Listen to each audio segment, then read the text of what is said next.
critical path method, which is also known as CPM in short form.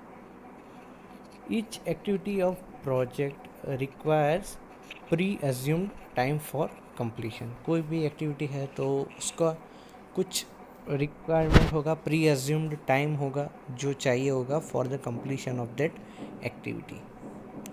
If the time of any activity can be estimated perfectly, then this activity is called deterministic activity.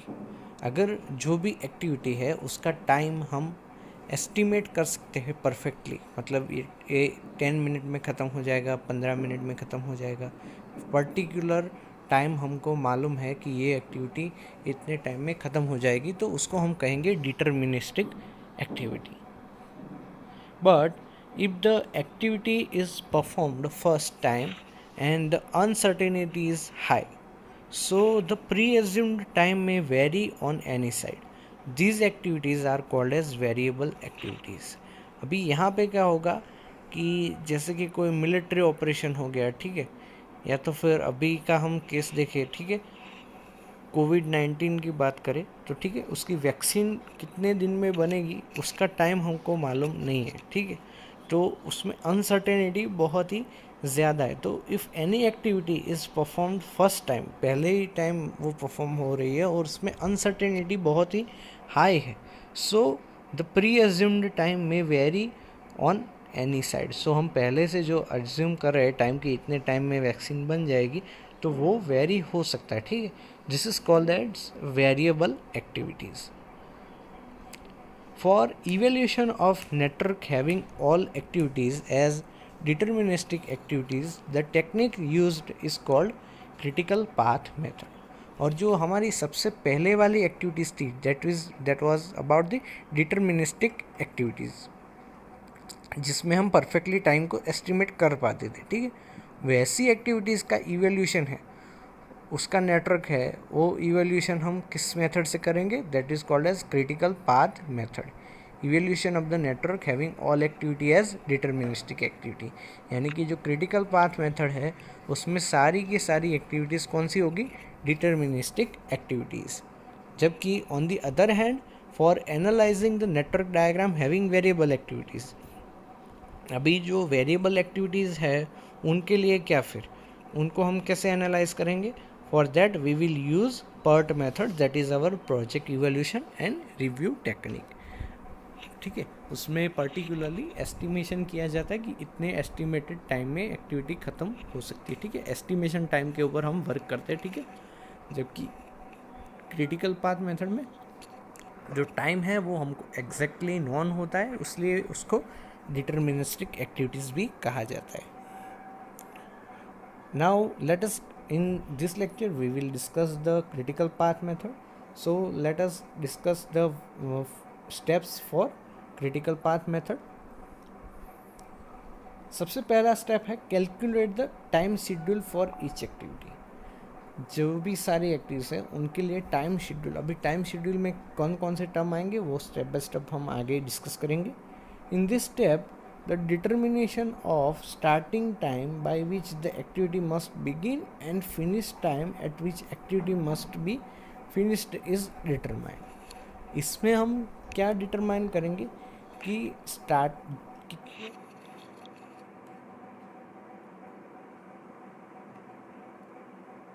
Time में activity start होनी चाहिए, मतलब must इतने time में, तो ये उसका maximum मतलब अर्ली स्टार्टिंग टाइम उसका इतना होना चाहिए, और finishing time eight which time the activity will finish, कितने बजे वो एक्टिविटी ख़त्म होगी और कितने बजे स्टार्ट होगी वो हम डिटरमाइन करेंगे.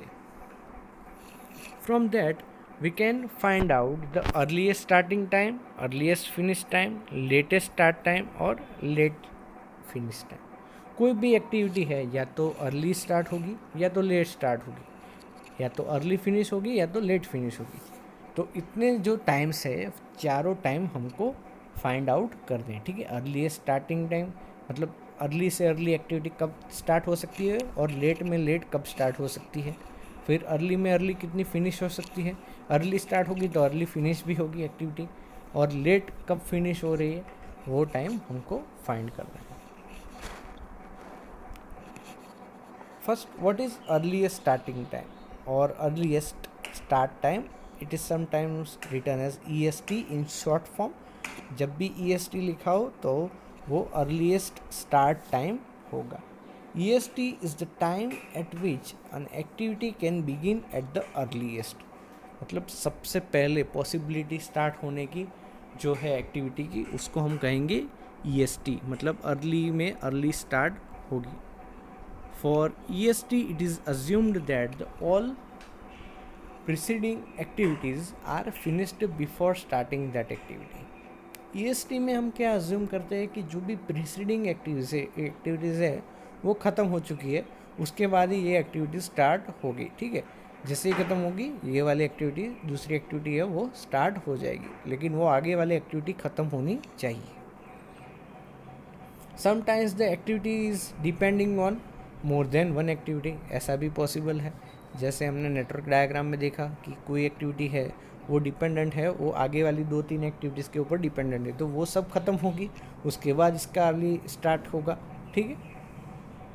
सो until and unless both preceding activities are not completed, that depending activity can not be started.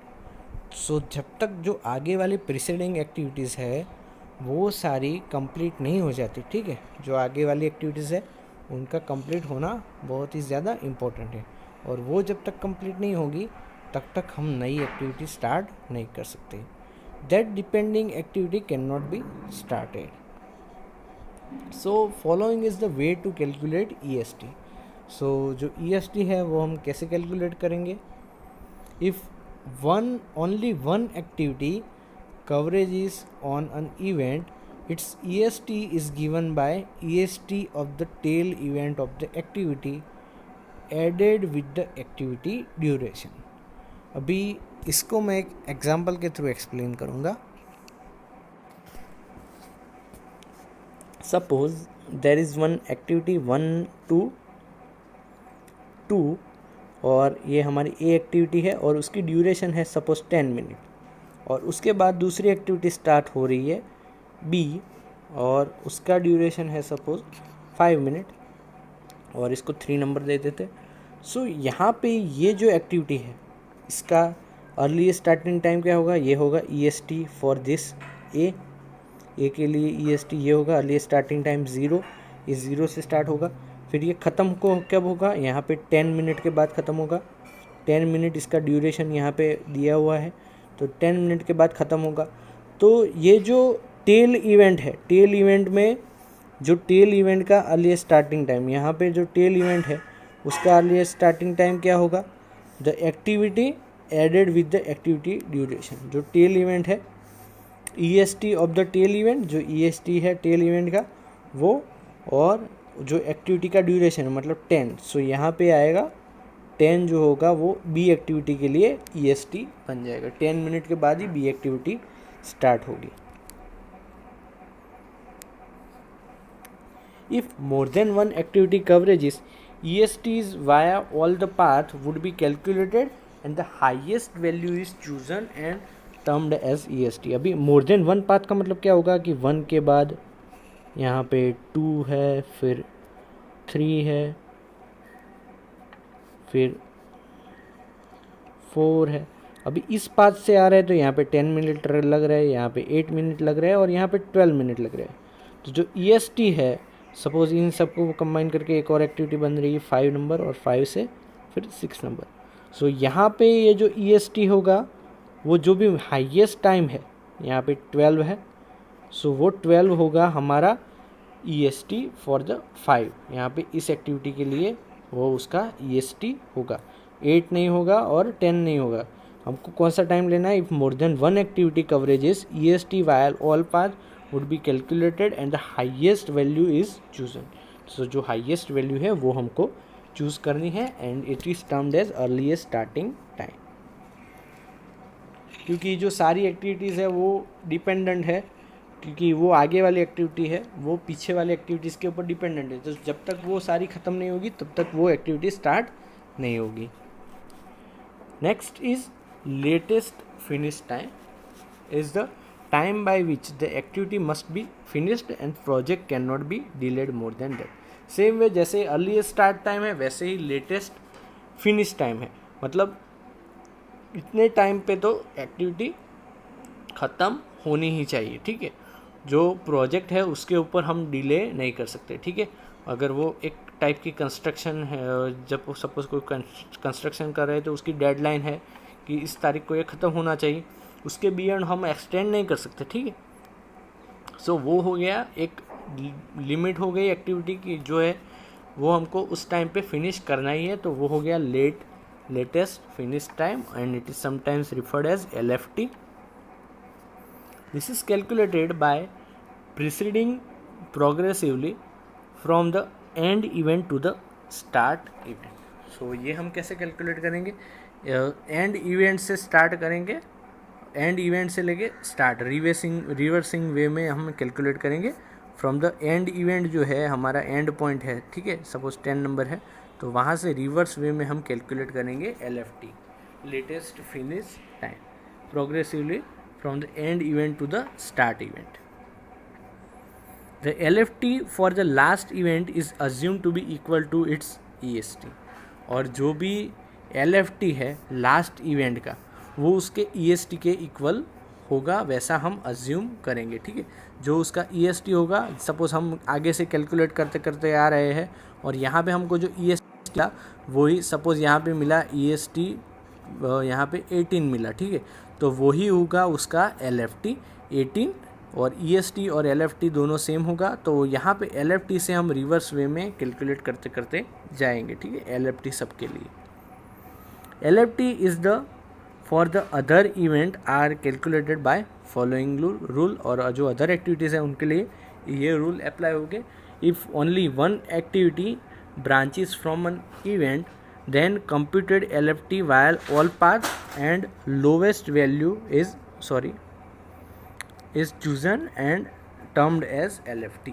यहाँ पे अगर एक ही एक्टिविटी ब्रांच हो रही है फ्रॉम एन इवेंट तो जो LFT होगी वो ऑल पाथ में से कैलकुलेट की जाएगी, और जो भी लोवेस्ट वैल्यू है वो चूज़ की जाएगी एज अ LFT, ठीक है। तो जो लोएस्ट वैल्यू होगी वो हमारी होगी LFT, सब पाथ के लिए कैलकुलेट करेंगे, और जो लोएस्ट होगी that will B LFT. Step 2 जो है वो हमको EFT कैलकुलेट करना है और LST, मतलब अर्लीस्ट फिनिश टाइम कैलकुलेट करना है और लेटेस्ट स्टार्टिंग टाइम, ये दोनों हमको कैलकुलेट करना है। तो इन दोनों का इक्वेशन है कि जो अर्लीस्ट फिनिश टाइम है that will be the starting time plus time of activity, यानी कि अर्लीस्ट फिनिश्ड कब होगा, सपोज ये यहाँ पे 1 है, 1 से लेके 2, 2 से लेके 3, इसका 10 मिनट है, तो यहाँ पे अर्लीस्ट स्टार्टिंग टाइम यहाँ पे होगा EST 10, ठीक है। और जो यहाँ पे इसका ड्यूरेशन है सपोज 50, सो यहाँ पे अर्लीस्ट फिनिश टाइम क्या होगा 10 + 5 विच विल बी 15, जो भी यहाँ पे टाइम ऑफ एक्टिविटी, और उसको हम ड्यूरेशन भी कहते हैं, ठीक है। सो ड्यूरेशन ऑफ एक्टिविटी या तो फिर time of activity is added in the EST, जो अर्लीस्ट स्टार्टिंग टाइम है उसमें ड्यूरेशन ऐड किया जाएगा, तो हमको मिलेगा EFT, अर्लीस्ट फिनिश टाइम, और ये हो गया earliest starting time. Same way LST कैसे फाइंड करेंगे, लेटेस्ट स्टार्टिंग टाइम, वो लेटेस्ट फिनिश टाइम में से एक्टिविटी की जो ड्यूरेशन है उसको माइनस कर देंगे, तो जो लेटेस्ट स्टार्टिंग टाइम है वो हमको मिल जाएगा। लेट में लेट जब एक्टिविटी स्टार्ट होगी वो हमको कैसे मिलेगी, जो लेटेस्ट फिनिश टाइम है उसमें से एक्टिविटी की ड्यूरेशन माइनस कर देंगे। जैसे कि यही सेम एग्जांपल लेंगे 1, 2 और 3, यहाँ पे सपोज हमको लेटेस्ट फिनिश टाइम मिला 18 और ड्यूरेशन है 5, सो यहाँ पे लेटेस्ट फिनिश टाइम में से ड्यूरेशन माइनस कर देंगे, तो 30 क्या मिला, 13 हमको मिला लेटेस्ट स्टार्टिंग टाइम, कि लेट में लेट इतने बजे ये इतने टाइम पे स्टार्ट होगी एक्टिविटी। अगला जो स्टेप है that is calculate the float in various activity of the project. So जो भी प्रोजेक्ट है उसके अंदर फ्लोट है वो हमको कैलकुलेट करने हैं। Float is determined on the EST and LFT और EST and LST, and it is also termed as total float. जो फ्लोट है उसको सिंपली हम टोटल फ्लोट भी कहते हैं, और वो डिटरमाइन किया जाता है जो भी अर्लीस्ट फिनिश टाइम है एंड लेटेस्ट फिनिश टाइम, या तो फिर अर्लीस्ट स्टार्टिंग टाइम और लेटेस्ट स्टार्टिंग टाइम, इसके ऊपर से हम फाइंड कर सकते हैं। फ्लोट का मतलब क्या हुआ कि इतना वेरिएशन है, जो एक्टिविटी स्टार्ट हो रही है या तो फिर फिनिश हो रही है उसमें इतना वेरिएशन हो रहा है, ठीक है। So it is the positive difference between the finish time और starting time of starting time. जैसे कि यहाँ पे हो गया, ये हो गया हमारा EST, अर्लीस्ट स्टार्टिंग टाइम, कोई भी एक्टिविटी का एक पॉइंट हमने मेज़र किया। उसके बाद सपोज़ ये हो गया दूसरा point, that is our latest starting time, LST, latest starting time. उसके बाद हमारी एक्टिविटी का ड्यूरेशन है, ये सपोज़ हमारी ड्यूरेशन है, मतलब ये हमारी एक्टिविटी यहाँ पे स्टार्ट हो रही है और यहाँ पे फिनिश्ड होगी, वो होगा अर्लीस्ट फिनिश टाइम। और लेट में लेट कब फिनिश होगी, ये इतने के बाद सपोज लेट फिनिश टाइम इधर है, LFT, लेटेस्ट फिनिश टाइम। सो यहाँ पे ये जो डिफरेंस है अर्लीस्ट स्टार्टिंग टाइम और लेटेस्ट स्टार्टिंग टाइम, और या फिर अर्लीस्ट फिनिश टाइम और लेटेस्ट फिनिश टाइम, इसको हम कहेंगे float. That will be our the total float और सिंपली फ्लोट, टोटल फ्लोट और फ्लोट, ये डिफरेंस या तो फिर ये डिफरेंस, ठीक है। बिफोर एंड आफ्टर एक्टिविटी, ये हमारी एक्टिविटी की ड्यूरेशन है, सपोज ये एक्टिविटी है, ठीक है। सो उसके पहले ये अर्लीस्ट स्टार्टिंग टाइम है या ये लेटेस्ट स्टार्टिंग टाइम है, उसके बाद अर्लीस्ट फिनिश टाइम है और ये लेटेस्ट फिनिश टाइम है, ठीक है। सो जो फ्लोट का इक्वेशन है वो क्या होगा, इन दोनों का डिफरेंस होगा, ठीक है, LFT और EFT का, या तो फिर LST या तो EST का डिफरेंस, ठीक है। So that will be the float, जो भी अर्लीस्ट स्टार्टिंग टाइम EST और LST, लेटेस्ट स्टार्टिंग टाइम, इन दोनों का डिफरेंस, ये हमारी बीच में होगी एक्टिविटी, और फिर अर्लीस्ट फिनिश टाइम और लेटेस्ट फिनिश टाइम, यानी कि LFT में से EFT माइनस करेंगे और या तो फिर LST में से EST माइनस करेंगे। सपोज ये अर्लीस्ट स्टार्टिंग टाइम है यहाँ पे 0, इसके बाद ये है लेटेस्ट स्टार्टिंग टाइम 5, ड्यूरेशन है 10, सो अर्लीस्ट फिनिश टाइम कितना होगा 15, और जो लेटेस्ट फिनिश टाइम कितना है 5, ठीक है, 20,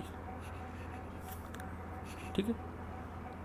सो यहाँ से टोटल जो है वो यहाँ पे 20 हुआ।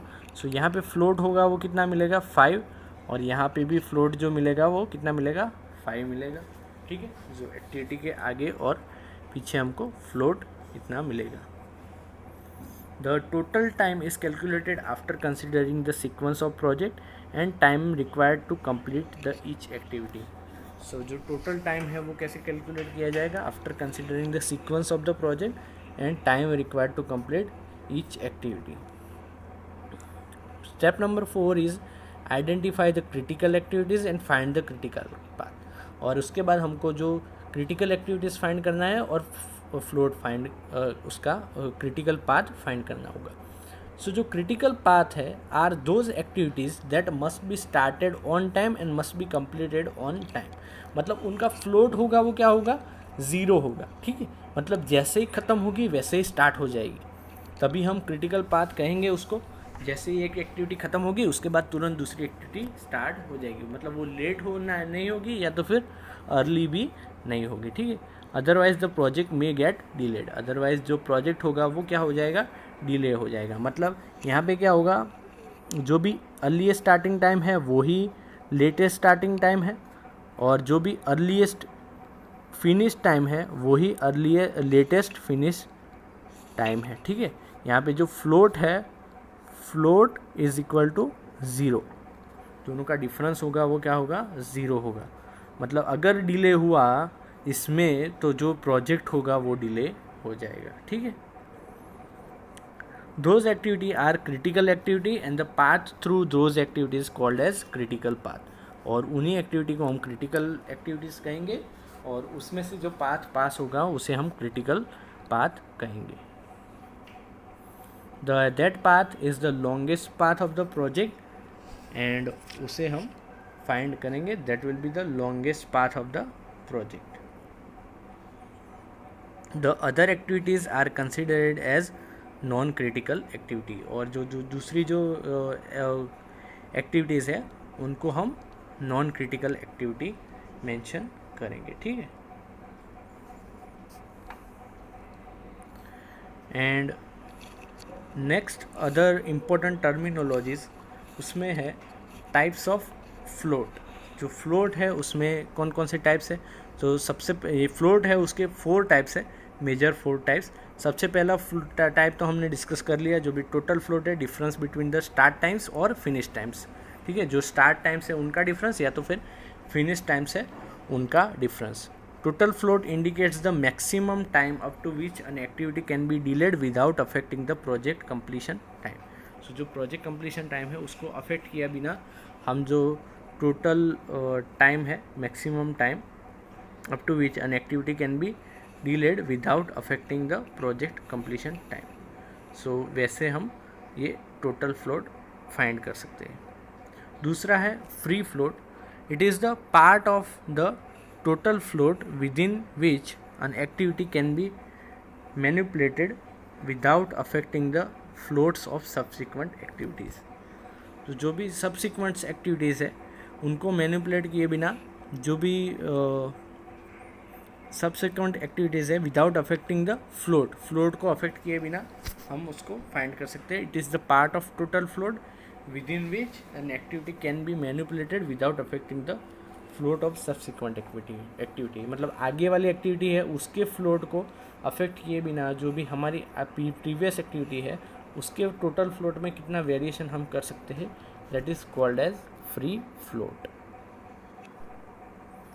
It is calculated by subtracting the head event slack from the total float. So जो फ्री फ्लोट होगा that will be equal to जो भी टोटल फ्लोट है minus LFT minus EST of head event. यानी कि जो टोटल फ्लोट है ये सपोज है latest finish time LFT latest finish time और minus EST earliest starting time EST। So total float में से वो हम माइनस करेंगे ऑफ द हेड इवेंट। जो हेड इवेंट है मतलब हेड इवेंट यानी कि यहाँ से एक ये टेल इवेंट हो गए और ये यहाँ पे हेड इवेंट, जहाँ पे एरो कंप्लीट होगा वो होगा हेड इवेंट, ठीक है। Early starting time latest finish time, so उसमें से टोटल फ्लोट हम माइनस कर देंगे, ठीक है। सो टोटल फ्लोट क्या होगा, total float will be LFT minus EST। सो कोई भी एक यहाँ पे कैंसिल हो जाएगा, सपोज LFT कैंसिल हो गया तो हमको टोटल फ्लोट क्या मिलेगा, EST early starting time minus earliest finish time, earliest starting time minus earliest finish time, that will be the our free float of the activity, ठीक है। यहाँ पे टोटल फ्लोट सपोज यहाँ पे मेंशन करें finish time के लिए, यहाँ पे LFT है और यहाँ पे है EST अर्लीस्ट फिनिश टाइम, ठीक है। ये EFT है और यहाँ पे है ये है फ्री फ्लोट। हम बात करेंगे तो टोटल फ्लोट में से ये माइनस करेंगे तो ये LFT कैंसिल हो जाएगा, LFT माइनस EST है इसलिए, और ये जो हमको मिलेगा that will be our free float EFT and EST। तो इसमें हम जो है वो वेरिएशन कर सकते हैं, that will be the our free float. Thus we can say that the free float is the time by which completion of an activity can be delayed without delaying it immediate successor activity. So in this way we can find the free float. So जो यहाँ तक इस lecture में यहाँ तक रखते हैं, ठीक है। और जो आगे की जो टर्मिनोलॉजीज है वो I will discuss in the next lecture with more example, because this lecture will become more lengthy. So thank you very much for listening me carefully. So this is the end of the lecture. We will discuss in the next lecture